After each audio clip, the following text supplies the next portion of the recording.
So this is problem 13.7b. I'm going to start with the operating section, which is kind of what I have to do because of the limitations of my board size here. You can actually do these worksheets however they make sense to you. You can just start at the top and go one account at a time all the way down until you're done. Or you can start with the notes and then fill in everything else. It's really what makes sense to you. I'm kind of doing what I have to do here. So we're going to work with our current accounts because in our operating activities section that involves anything on our income statement, which would be revenues, expenses, gains and losses, and our current assets and current liabilities. So I've just put those up. So cash went from 33 to 24, which is a $9,000 decrease. We show that with a credit up above.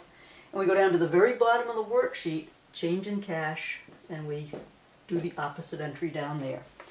Accounts receivable went from 14 to 25. That's an $11,000 increase.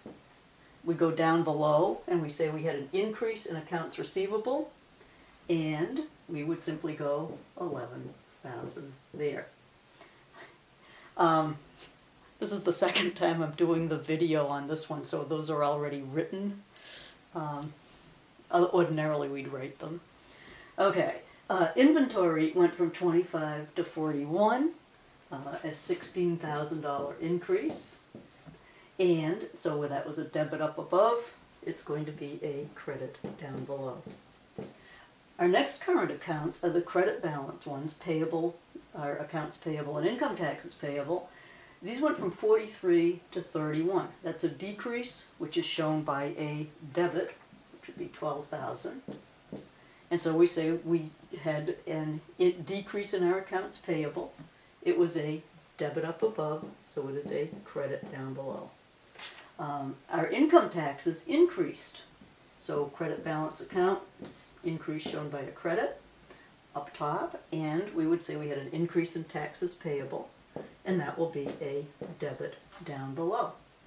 Okay, so that takes care of our current assets, current liabilities, and our operating activities for the moment.